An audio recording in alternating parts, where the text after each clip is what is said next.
시청자 여러분과 함께하는 김성일의 글로벌 환경과 과학 이야기입니다. 오늘은 지구온난화로 인한 해수면 상승의 문제에 대해 말씀드립니다.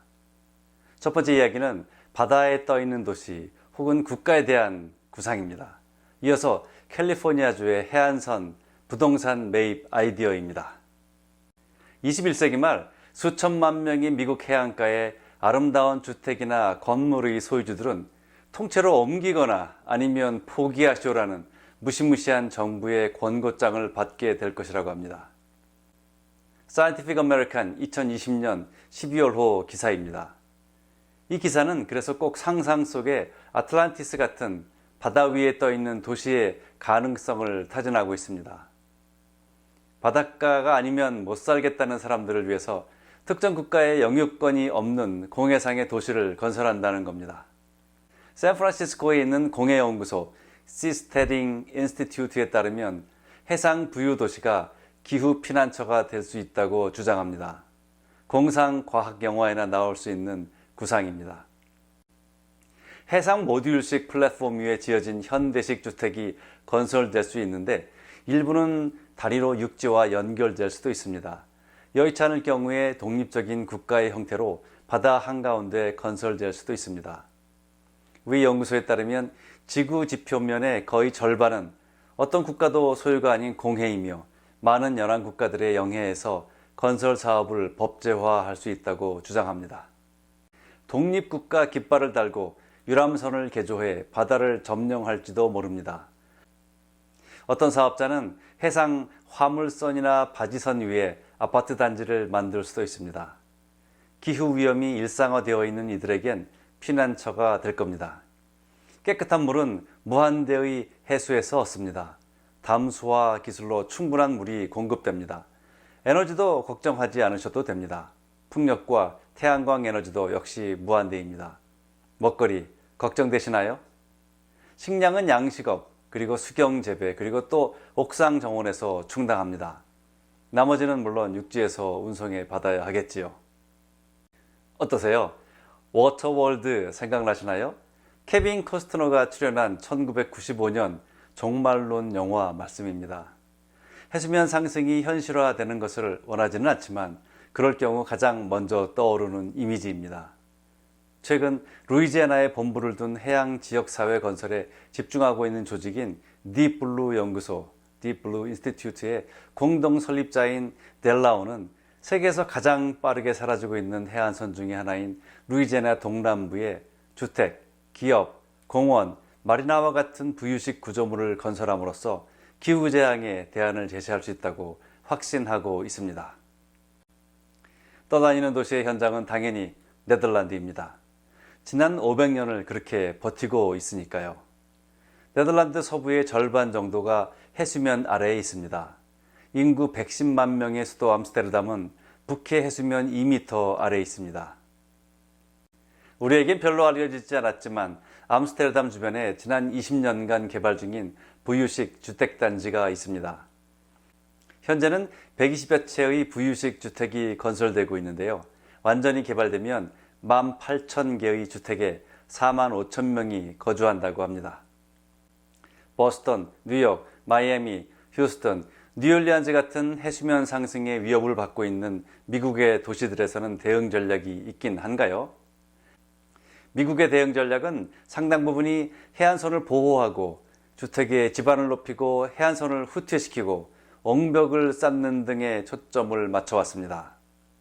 현재 미국 인구의 30%에 가까운 9,500만 명이 해안선에 살고 있는데요. 2000년도에 약 8천만 명보다 증가한 수치입니다. 그래서 걱정인 거죠. 해안 도시들은 또한 가장 파괴적이고 복구 비용이 많이 드는 기후변화 영향을 경험하고 있습니다. 예로 2012년 샌디로 뉴욕주와 뉴저지주가, 2017년에는 하비로 텍사스주와 루이지애나주가 어마어마한 인명 그리고 재산 피해를 입었습니다. 그래서 해상 도시국가의 옹호자들이 많이 생긴 겁니다. 앞에서 언급한 공해연구소의 회장인 프리드먼과 동료인 조어 커크는 공해 부유국가들의 미래, 환경회복, 빈곤 퇴치, 치유, 그리고 못된 정치의 근절이라는 제목의 책에서 공해 건설할 도시에 긍정적인 이득을 열거했지만 결론 부분에서는 대부분의 육지 거주자들의 이해를 구하기는 아직 멀었다고 현실적인 한계를 언급했습니다. 콜크는 2017년 프랑스령의 태평양 섬 국가 외곽에 부유도시를 건설할 계획이었습니다. 초기 비용이 3천만 달러에서 5천만 달러로 추산되었는데요. 결국 정치적인 이유로 정부에 의해서 연기되었습니다. 캘리포니아에 있는 블루시드라는 회사가 고안한 프로젝트에는 샌프란시스코에서 약 12마일 떨어진 공해상에 유람선 선상의 해상 도시를 건설하는 것이었습니다. 개발자들은 다양한 방법을 통해서 사업의 종잣돈 수백만 달러를 모금했는데요. 6년째 구설수만 있고 진척은 없는 상황입니다. 미국의 블루시드가 여러 가지 이유로 사업이 정체된 사이에 유사한 사업을 추진하고 있던 오션 빌더라는 회사는 해상 도시를 책임질 보험사를 찾지 못해서 사업장의 확보도 못하고 있습니다. 이 회사는 작년 말 경매에 붙여진 100개의 객실에 대해 각각 5만 달러에서 10만 달러 사이에 환불을 한다고 합니다. 현재는 넘기 어려운 장벽들이 산재한 가운데 가능성도 엿보입니다.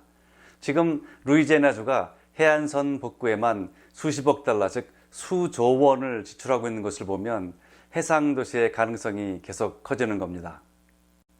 캘리포니아는 한수를 더 뜹니다. 해수면 상승의 대응책으로 해안가 부동산을 주정부가 사서 임대해 준다는 구상입니다. 나중에 해수면이 더 높아지면 철거한다는 거지요. 사이언티픽 어메리칸의 6월호 기사입니다. 규제 당국은 캘리포니아의 상징적인 해안선에 옹벽을 치느니 차라리 부동산 매입이 좋다는 입장입니다.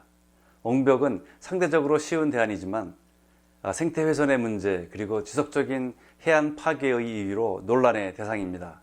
이 문제는 매우 민감해서 정치인들이 언급을 꺼리는 건입니다.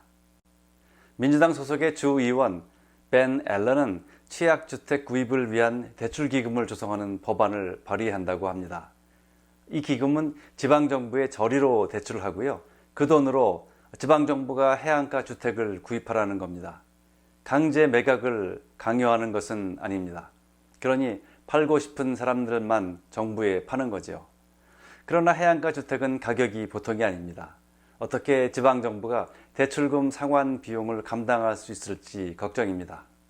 이 법안은 지방정부가 대출금을 갚을 수 있도록 일단 구입한 해안가 주택으로 임대 사업을 하라는 아이디어에 초점이 맞춰져 있습니다. 쉬운 일은 아닙니다. 예를 들어서 400만 달러, 즉 45억 원짜리 집의 투자 회수를 위해서는 향후 20년 동안 매일 집세로 550달러를 벌어들여야 합니다. 여기에는 이자 등 금융비용은 제외되어 있는 겁니다. 캘리포니아의 세계적인 관광지인 솔라나, 라구나, 말리부 해안가의 전망이 좋은 주택은 에어비앤비로 하루에 $1,000 이상의 가격에 임대할 수 있습니다. 하지만 유명세가 떨어지는 다른 해안가의 주택들은 이렇게 고가를 받을 수 없습니다. 그래서 대출금 재원 확보가 문제가 된다는 거지요. 주의회는 만약 이 법안이 성공적으로 집행된다면 다른 유형의 기후변화 위협에 대한 지원도 살펴봐야 한다고 제안합니다. 예를 들어서 산불 피해 지역이 포함될 수도 있다는 겁니다. 우리는 어떤 상황인가요? 삼면이 바다인 우리도 미국 못지않게 해안가 부동산의 문제가 심각한데요. 아직은 국회나 정부의 입장이 공론화되고 있지 않습니다. 감사합니다. 다음 시간에 다시 뵙겠습니다.